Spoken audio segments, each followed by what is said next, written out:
señores invitados, señores estudiantes, muy buenos días. Es casi que imposible iniciar la actividad del 7º Congreso de Derecho Procesal Constitucional en homenaje a la conmemoración de los 30 años de la Constitución Política de Colombia, con su tema transversal, desafíos y retos de la nueva década, sin hacer el reconocimiento que nos impone ser ciudadanos a esta gran Constitución, de donde también hace parte hoy el doctor Humberto de la Calle Lombana. El Centro Colombiano de Derecho Procesal Constitucional es una institución de carácter académico y científico, cuyos objetivos son, entre otros, investigar y fomentar la investigación de los principios e instituciones que informan el derecho procesal constitucional, estimular el análisis y doctrina y jurisprudencia desde las perspectivas filosóficas, económicas, sociológica y política. Con ese abrebocas, invito a que escuchemos el himno de la República de Colombia.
A continuación, la ceremonia de instalación estará a cargo de los doctores Antonio José Lizarazo Ocampo, presidente de la Corte Constitucional de Colombia, el doctor Eduardo Ferrer MacGregor, juez, expresidente de la Corte Interamericana de Derechos Humanos y actual presidente del Instituto Iberoamericano de Derecho Procesal Constitucional, y de la doctora Ana Giacomete Ferrer, presidenta del Centro Colombiano de Derecho Procesal Constitucional y docente universitaria.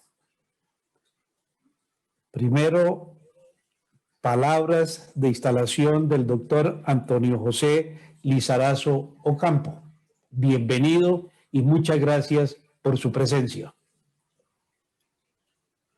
Sí, muy buenos días a todos. No puedo instalar el video, pero En todo caso, deseo, en primer lugar, agradecer la amable invitación a participar en la 17ª versión del Congreso de Derecho Procesal Constitucional, que tiene como temática los desafíos y retos del derecho procesal constitucional en la nueva década, a 30 años de la Constitución. Especialmente deseo saludar al doctor Eduardo Ferrer MacGregor, presidente del Instituto Iberoamericano de Derecho Procesal Constitucional, a la doctora Ana Giacomete Ferrer, presidenta del Centro Colombiano de Derecho Procesal Constitucional, a los panelistas nacionales e internacionales y a los demás invitados especiales a este evento. Durante el presente año, conmemoraremos los colombianos dos hitos que marcaron para siempre nuestra organización como república democrática. De un lado, el bicentenario de la Constitución adoptada en la Villa del Rosario de Cúcuta en 1821 y del otro, los 30 años de la Constitución Política de 1991. Sin duda, estas celebraciones nos invitan a reflexionar sobre la Constitución como tratado de paz, como pacto fundamental alrededor de las reglas de juego de convivencia pacífica. Dada la actual coyuntura caracterizada por la más grave emergencia sanitaria de los últimos tiempos, como consecuencia de la pandemia por COVID-19, tales conmemoraciones constituyen igualmente una oportunidad para examinar el papel del Estado como garante de las libertades y derechos de todos los colombianos, en particular de los grupos discriminados o marginados y de las personas que por su condición económica, física o mental se encuentran en circunstancias de debilidad manifiesta, pero también acerca del rol del Estado en la Dirección General de la Economía, en cuya virtud tiene el deber de intervenir para conseguir, entre otros fines esenciales, el mejoramiento de la calidad de vida de los habitantes, la distribución equitativa de las oportunidades, los beneficios del desarrollo y la preservación de un ambiente sano, como lo manda nuestra Constitución. El concepto de Constitución puede ser, sin duda, amplísimo, en atención a que se trata de un texto político, jurídico, histórico y social. Sin embargo, independientemente de la concepción constitucional, en los sistemas jurídicos positivos puede encontrarse un lugar común según el cual la Constitución tiene la función de limitar el poder político y la libertad. Desde esta perspectiva, la Constitución constituye un sistema de normas fundamentales orientadas a contener la arbitrariedad y el autoritarismo y a erradicar la exclusión económica, política y social.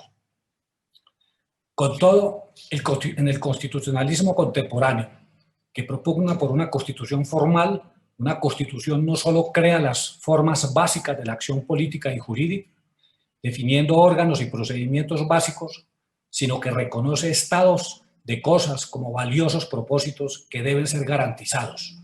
Por ejemplo, al consagrar normas bajo la forma de valores y principios que irradian todo el ordenamiento jurídico. En este sentido, cabría señalar que una constitución siempre tiene un carácter aspiracional, porque señala no solo el proyecto de vida colectivo al cual los gobiernos, en sus diferentes niveles, deberán dirigir la acción estatal, sino las expectativas fundadas de conducta que se esperan de los asociados. La Constitución entonces disciplina la vida en sociedad al regular ciertas relaciones entre los individuos. La Constitución, por tal razón, no es solo la norma fundamental que distribuye y organiza los poderes públicos, sino que presenta un contenido sustancial que condiciona la validez del resto del ordenamiento jurídico.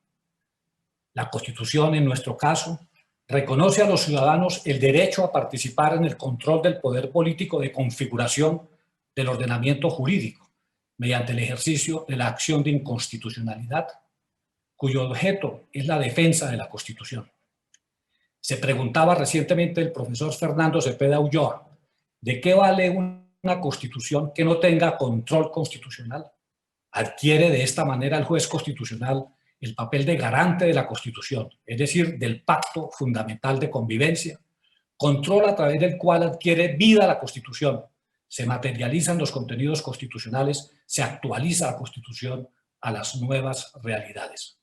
El ejercicio de la acción pública de inconstitucionalidad, por otra parte, da lugar a un proceso en el que todos los ciudadanos tienen derecho a participar impugnando o defendiendo las normas sometidas a control, pero siempre en defensa de la Constitución. Esta característica participativa del control de constitucionalidad genera un diálogo entre los ciudadanos entre sí y con las autoridades alrededor de la Constitución, de los valores, principios, reglas, libertades y derechos en que se funda nuestra organización como Estado y como sociedad. Surge aquí el mayor desafío del derecho procesal constitucional en nuestro tiempo, el proceso como diálogo entre partes que concurren con una pretensión común, la defensa de la Constitución, lo cual ha dado lugar al denominado constitucionalismo dialógico. Ahora bien, este modelo participativo de control de constitucionalidad resulta igualmente aplicable a determinados procesos de tutela, como en efecto lo ha venido haciendo la Corte al pedir concepto de expertos, convocar audiencias públicas y crear instancias o mecanismos de concertación para la adopción de medidas de protección de los derechos tutelados. Ello, por supuesto, supone retos importantes. Primero, debe garantizar el pluralismo y permitir la participación de actores que representen diversas visiones e intereses. Es necesario involucrar a todos los sectores, en particular a personas marginadas de la toma de decisiones. Esto significa especial relevancia teniendo en cuenta que el juez constitucional no es elegido popularmente, lo cual genera ciertas tensiones con la democracia representativa. Como ya lo señalé, el control de constitucionalidad a través de la acción de inconstitucionalidad y la protección de los derechos a través de la tutela permiten materializar la Constitución política y por lo mismo garantizar el cumplimiento del pacto fundamental de convivencia y contribuir a la paz social. Y ello requiere la mayor legitimación de la decisión del juez constitucional, la cual se logra indudablemente si se fortalece el carácter participativo y dialógico del procedimiento aplicable al control de constitucionalidad. Este es, en mi opinión, el mayor desafío del derecho procesal constitucional de nuestro tiempo. Muchas gracias. Gracias a usted, doctor Antonio José Lizarazo Campo, presidente de la Corte Constitucional, por la breve síntesis de la importancia y la trascendencia que tiene la Constitución en los países del orbe. A continuación, invito al doctor Eduardo Ferrer MacGregor, de México, juez y expresidente de la Corte Interamericana de Derechos Humanos, presidente del Instituto Iberoamericano de Derecho Procesal Constitucional. Bienvenido, profesor, y muchas gracias por su presencia en este 7º Congreso de Derecho Procesal Constitucional.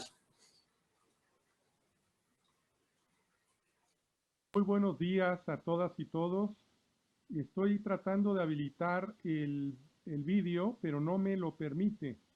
Antes sí se permitía, no sé por qué. A ver ahora, creo que ahora sí. Bueno, muy buenos días a todas y todos. Mis primeras palabras son de profundo agradecimiento. Es un verdadero honor participar en esta apertura del 7º Congreso Colombiano de Derecho Procesal Constitucional y felicito a la doctora Ana Giacomete Ferrer, presidenta del Centro Colombiano de Derecho Procesal Constitucional, por la realización de este importante congreso que seguramente será exitoso. Muchas felicidades, Anita, y por supuesto un mensaje de todos y todas las integrantes del Instituto Iberoamericano de Derecho Procesal Constitucional. Un saludo afectuoso también al presidente de la Corte Constitucional de Colombia, al doctor Lizarazo Campo. He escuchado con mucha atención su importante mensaje que nos llena de reflexiones.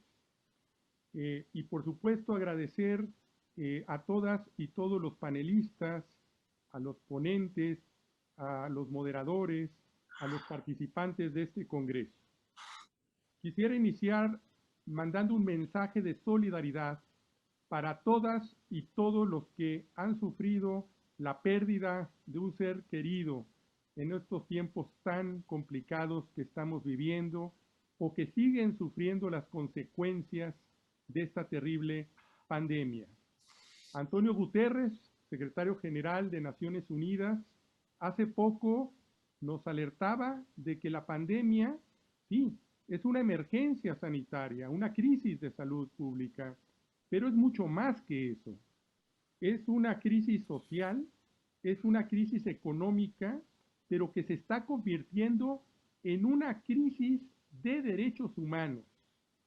Y por ello, Michelle Bachelet, la alta comisionada de Naciones Unidas, de los Derechos Humanos para de Naciones Unidas, nos recordaba que los estados deben de afrontar las desigualdades existentes que están saliendo a flote actualmente por la pandemia.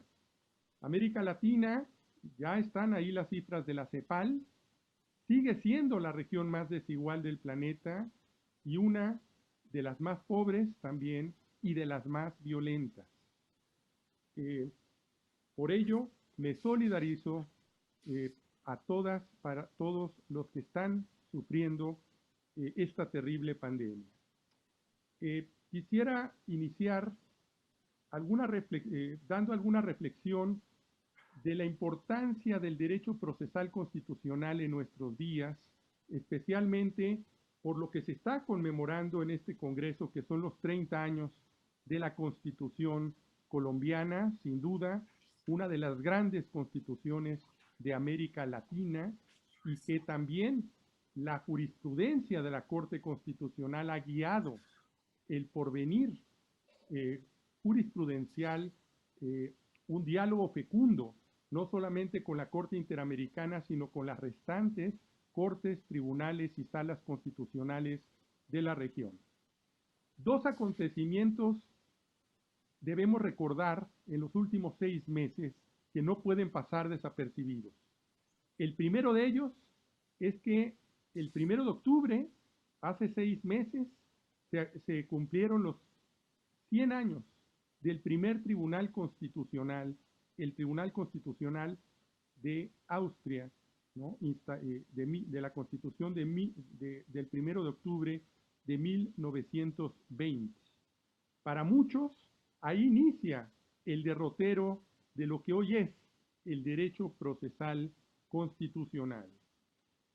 Y también otro acontecimiento, sumamente triste, es la pérdida, el 27 de enero, de uno de los grandes juristas latinoamericanos, americanos, universales, uno de los grandes forjadores del derecho procesal constitucional de nuestros días. Me refiero a nuestro querido maestro, al maestro de muchísimas generaciones, al doctor Héctor Pixamudio, que nos dejó el 27 de enero a la edad de 96 años, una vida fructífera, pero nos deja un legado muy importante y que hoy debemos de recordar. En 1956 muere Piero Calamandrei, otro de los grandes forjadores de esta disciplina. En 1956 también muere Eduardo Juan Couture, que ya en 1947 hablaba del derecho procesal constitucional como una nueva parcela, como una nueva manifestación de la constitucionalización de categorías procesales. Pero también, y aquí quiero enfatizar, en 1956 aparece publicado el primer artículo de don Héctor Pixamudio, denominado La aportación de Piero Calamandrei al derecho procesal constitucional.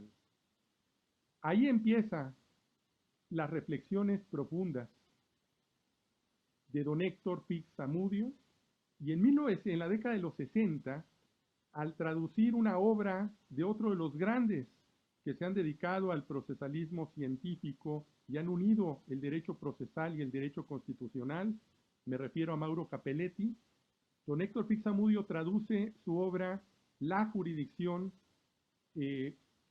constitucional de la libertad.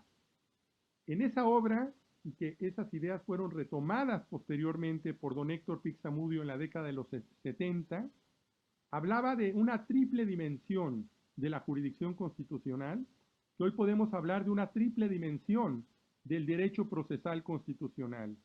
El derecho procesal constitucional de la libertad, esto es, todos los instrumentos, mecanismos, garantías constitucionales, procesos constitucionales que tutelan los derechos fundamentales, los derechos humanos, el derecho procesal constitucional orgánico y el derecho procesal constitucional supranacional o transnacional.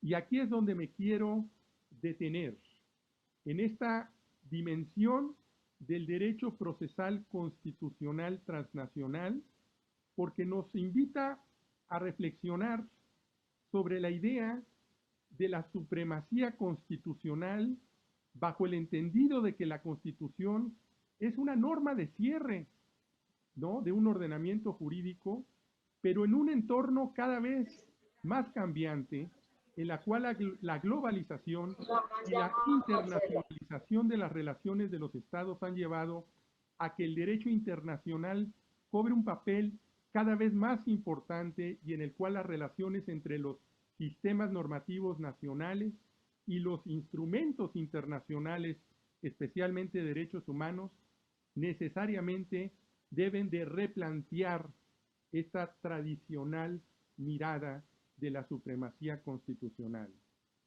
Estos nuevos retos no deben alterar ni poner en riesgo el fundamento del Estado constitucional, la idea material de la Constitución, es decir, la concepción que va más allá de un texto escrito de carácter rígido.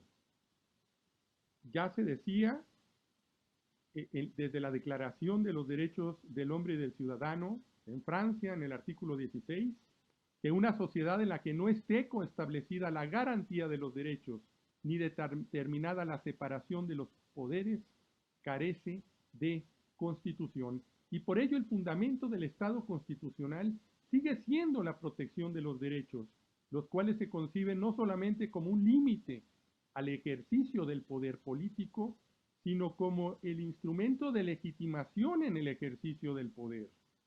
El poder solo es legítimo cuando se respeta, protege y garantiza los derechos y cuando se crean las condiciones para superar estas condiciones que nos apremian ahora más que nunca de la pobreza, la inequidad y la desigualdad que han caracterizado a nuestra querida América Latina. Y por ello es muy importante, yo creo que sigue siendo, es y va a seguir siendo uno de los grandes desafíos, las relaciones del derecho internacional con el derecho interno. Por una parte, vemos que las constituciones de nuestra región, entre ellas la Constitución colombiana es un muy buen ejemplo, contienen cláusulas de apertura al derecho internacional de los derechos humanos. La Constitución colombiana fue una de las primeras, ¿no?, en su artículo 93, que establecen la prevalencia en el orden interno de los derechos reconocidos en los tratados internacionales de derechos humanos aprobados por el Congreso de la República, lo cual ha sido interpretado por la Corte Constitucional en el sentido de que esos tratados internacionales tienen rango y jerarquía constitucional e integran un bloque de constitucionalidad que se impone a la normatividad interna de inferior jerarquía. Pero a su vez hay que destacar el artículo 4 de la Constitución de Colombia, en donde todas las autoridades públicas y también los particulares cuando ejercen funciones públicas están obligados a aplicar de forma directa y preferente las normas constitucionales, entre ellas las disposiciones de los tratados internacionales de derechos humanos que hacen parte del bloque de constitucionalidad. Es decir, que Colombia, ¿no?, como en otros países de América Latina, todas las autoridades públicas, en el marco de sus competencias, están llamados a realizar un control de convencionalidad, tal como lo ha señalado la jurisprudencia de la Corte Interamericana de Derechos Humanos, no solo por el artículo 2 del Pacto de San José de Costa Rica, sino también por las previsiones contenidas en el texto constitucional colombiano. Y desde esa perspectiva, esta división tradicional de derechos fundamentales y derechos humanos, que sirvió de fundamento para negar el carácter vinculante de estos últimos en el ordenamiento interno, cada vez es más difusa, pues en definitiva, con la incorporación de los instrumentos internacionales en los ordenamientos jurídicos nacionales, la idea de que existen dos ámbitos de protección de derechos pierde importancia, pues los derechos humanos se incorporan al catálogo de derechos fundamentales, como ha sucedido y nos brinda la Corte Constitucional colombiana muy buenos ejemplos, muy claros ejemplos, como el derecho a la consulta previa de los pueblos indígenas y tribales, o el derecho a la verdad, la justicia y la reparación de las víctimas de violaciones de derechos humanos. Pero a su vez los derechos fundamentales establecidos en el catálogo constitucional son interpretados a la luz de los estándares fijados en los instrumentos internacionales de derechos humanos y desarrollados por los órganos judiciales que interpretan y aplican, como es la Corte Interamericana de Derechos Humanos. He simple y sencillamente tratado de referirme a uno de los grandes desafíos que hoy tiene el derecho procesal constitucional de nuestros días, que es esta apertura del orden interno al derecho internacional de los derechos humanos, y que plantea muy interesantes cuestiones que estoy seguro van a debatir en este importante congreso. Quisiera nuevamente agradecer a la profesora, a la doctora Anita Giacometti Ferrer, por esta invitación que me formuló, a todas y todos los integrantes del Centro Colombiano de Derecho Procesal Constitucional, y a todos y todas los participantes, panelistas, conferenciantes de este importante evento. Muy agradecido y mucho éxito. Gracias, doctor Eduardo Ferrer MacGregor, por esa interesante exposición que nos acaba de hacer, con un recorrido de historia, histórico, presente y futuro de la relevancia, la importancia y la trascendencia de las constituciones. Mil gracias nuevamente. A continuación, la doctora Ana Giacometti Ferrer, presidenta del Centro Colombiano de Derecho Procesal Constitucional y directora del 7º Congreso Colombiano de Derecho Procesal Constitucional, que estamos inaugurando en el día de hoy. Muy buenos días a todas y a todos. Doctor Antonio José Lizarazo Ocampo, presidente de la Corte Constitucional Colombiana. Doctor Eduardo Ferrer MacGregor, juez, expresidente de la Corte Interamericana de Derechos Humanos y presidente del Instituto Iberoamericano de Derecho Procesal Constitucional.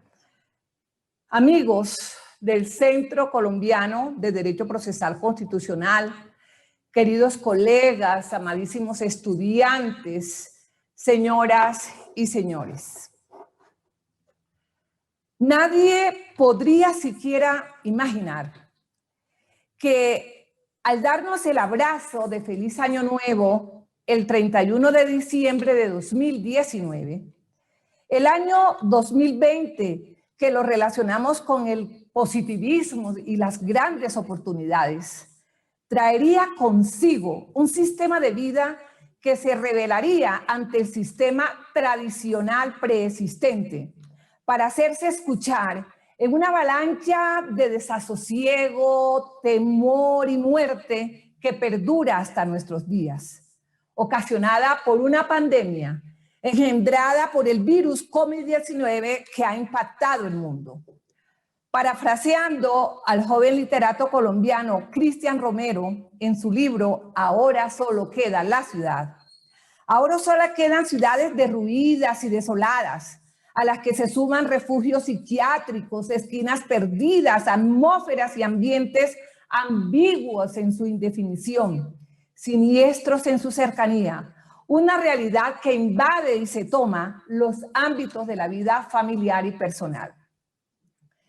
Hemos potencializado la resiliencia y con entereza adaptamos las situaciones adversas con resultados positivos. Todos nos reinventamos. Técnicos, profesionales, educadores, estudiantes, padres de familias, todos.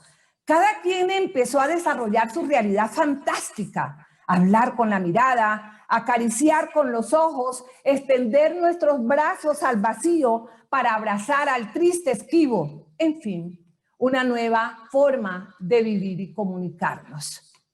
De repente nuestra cotidianidad entró a un mundo virtual, entendiendo lo virtual como lo opuesto a lo real y a la realidad.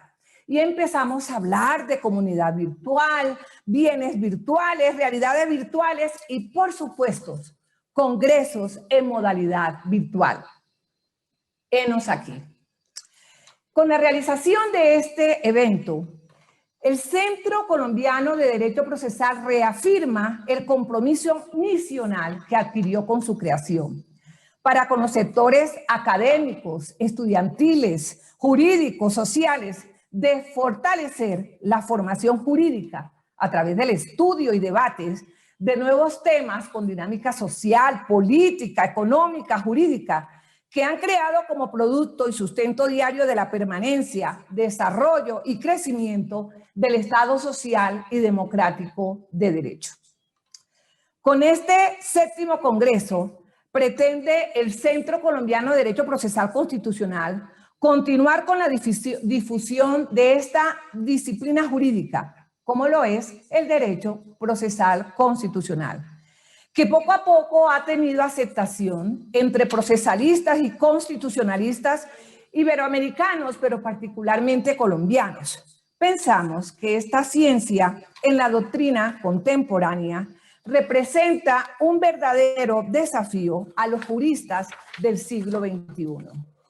Países como Alemania, España, México, Argentina, Brasil, Perú, solo por mencionar algunos, son referentes históricos más próximos al impulso y desarrollo de esta ciencia en mención, a tal punto que hoy se destacan en dicha área obras escritas por connotados juristas como Héctor Fitz Zamudio, que en paz descanse, a quien hizo referente un momento nuestro amigo Ferrer MacGregor, y el mismo doctor Eduardo Ferrer MacGregor, Néstor Pedro Sagués, Osvaldo Alfredo Gozaini de Argentina, Alan Brewer Carías de Venezuela, solo por mencionar algunos, así como la creación de institutos de investigación, como el Instituto Iberoamericano de Derecho Procesal Constitucional, creado desde el 2003, y que desde un primer momento edita una revista especializada para difundir en Iberoamérica los estudios en materia de derecho procesal constitucional. Y por supuesto, cómo no, el Centro Colombiano de Derecho Procesal Constitucional. Además, se destaca que en la República del Perú, por ejemplo, desde el 2004, cuenta con un Código Procesal Constitucional en el que un selecto grupo, reconocidos profesores universitarios peruanos, sembraron la semilla de una obra que tal vez pueda ser repetido en países iberoamericanos siguiendo sus propias expectativas y características. Somos conscientes que el problema del mundo contemporáneo es la ausencia de capacitación académica. Se impone entonces actualizar nuestros conocimientos a través de cursos, seminarios, jornadas, publicaciones y, ¿por qué no?, especializaciones y maestrías.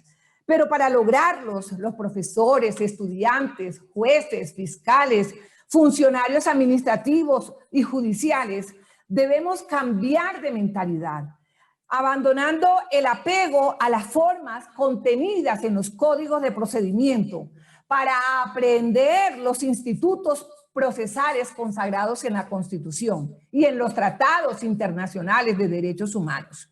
No cabe la menor duda que al juez no le queda otra actuación que la apertura hacia la Constitución política, aplicando los códigos, pero con sensibilidad constitucional.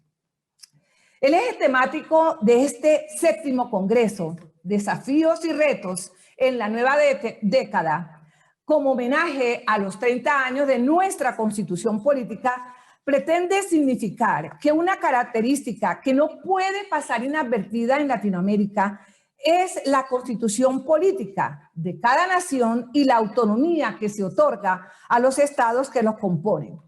Porque así como en México y Argentina se admite que cada región, provincia o departamento tenga su propia norma fundamental local, en otros lugares rige el centralismo o el concepto unitario que registra en una sola constitución, la del Estado Nacional, la supremacía del orden jurídico establecido.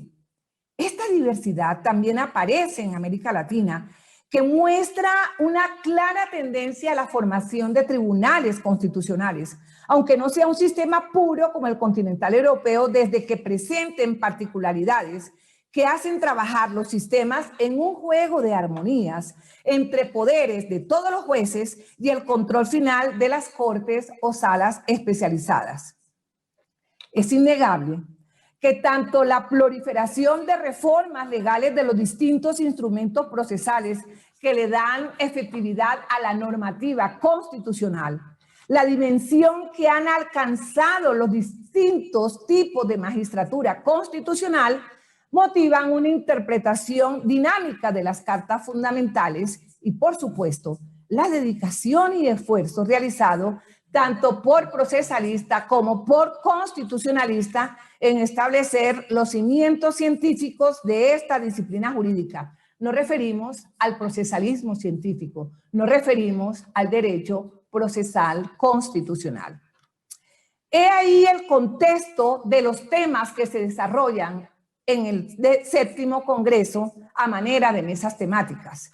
Selfie acerca del proceso de paz en Colombia. Algunas precisiones relacionadas sobre el derecho a probar, el derecho fundamental a la seguridad social, las realidades, los desafíos y verdades, el impacto de las nuevas tecnologías en la protección de los derechos fundamentales, derecho procesal transnacional, interpretación de las normas procesales atenidas a la condición de vulnerabilidad del grupo, margen de apreciación de los estados y el control de convencionalidad, y cerraremos con la mesa mora judicial y el Estado social de derecho. La exposición y análisis de cada uno de los temas escogidos estarán a cargo de importantes juristas nacionales y extranjeros. Solo nos anima el debate técnico-jurídico de la jurisdicción constitucional, sin restarle, por supuesto, importancia a otros enfoques de inspiración filosófica, política, social de la Constitución de 1991. Confiamos en que al final de la jornada podamos, con las ayudas de los expositores, comprender mejor la necesidad de hablar un idioma común en torno al derecho procesal constitucional. Finalmente, solo me resta decir que con la hospitalidad que caracteriza al pueblo colombiano, recibimos con júbilo a nuestros expositores internacionales, doctores Eduardo Ferrer MacGregor de México, Alba Ver Marcos y Carlos González Hernández de República Dominicana, Marcelo Midón y Osvaldo Gozaini de Argentina, Dud Kasser de Estados Unidos. Nos sentimos muy honrados con su presencia en este evento. Pero en igual sentido expresamos con ese mismo sentimiento a nuestros amigos y visitantes colombianos. Permítanme resaltar de manera especial la presencia masiva de todos aquellos queridos estudiantes que se encuentran conectados desde diferentes regiones del país y con su asistencia demuestran el interés por lo novedoso, el deseo de querer ser parte de la historia y no simples espectadores. Son los semilleros de hoy, que como el águila solitaria en pleno vuelo sobre el mar, con sus alas extendidas de manera desafiante, se elevan y seguirán elevándose. Y aún, cuando los vientos intenten derribarlos, no lo lograrán, pues ya han aprendido a volar. Y lo seguirán haciendo, elevándose cada vez más hasta llegar a la presencia del Creador de los vientos. Es imposible no mencionar de manera personal los oportunos apoyos de la Corte Constitucional Colombiana en cabeza de su presidente, honorable magistrado Antonio José Lizarazo, la voz del derecho y su director José Gregorio Hernández, CESJUL, Editorial Ibáñez, y rescato el extraordinario apoyo de la revista Derecho y Debates y Personas, con una especial mención a su director, el doctor Alexis Izaza Vélez, el Colegio de Abogados Rosaristas, presidido por el doctor Francisco Boada, el Instituto Iberoamericano de Derecho Procesal Constitucional, el director, su presidente, nuestro amigo Eduardo Ferrer MacGregor, la Universidad Fundación Universitaria San Martín, con su directora a la cabeza, la doctora Lina Marcela Escobar y su grupo de profesores. Todos fueron pincelando esta hermosa estructura que hoy culmina con este exitoso evento académico. Pero también debo hacer mis reconocimientos a personas sin cuyo trabajo y aporte habrían sido imposible la realización de este evento académico. Mis amigos y colegas integrantes de la Junta Directiva de nuestro centro, doctores Álvaro Santoro Calderón, secretario ejecutivo, José Ignacio Mejía Ardila, Mónica Bustamante Rúa, Fabián Salazar, Lina Marcela Escobar, y no puedo dejar de mencionar y rescatar el nombre de una joven abogada, Carol Martínez Gordillo. Su entusiasmo, su compromiso, su sentido de pertenencia ha sido fundamental en este tema de nuestra planeación de este 7º Congreso. Debo destacar la importancia académica e investigativa de los estudiantes que integran el semillero de investigación de nuestro Centro Colombiano de Derecho Procesal Constitucional.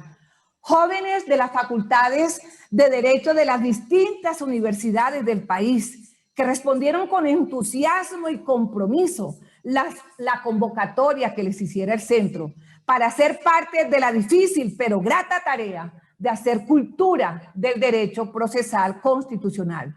De manera que van mis aplausos para todos los estudiantes de Derecho de pregrado que se encuentran entrelazados en las distintas regiones del país: Bogotá, Barranquilla, Cartagena, Santa Marta, Cali, Medellín, Bucaramanga, en fin.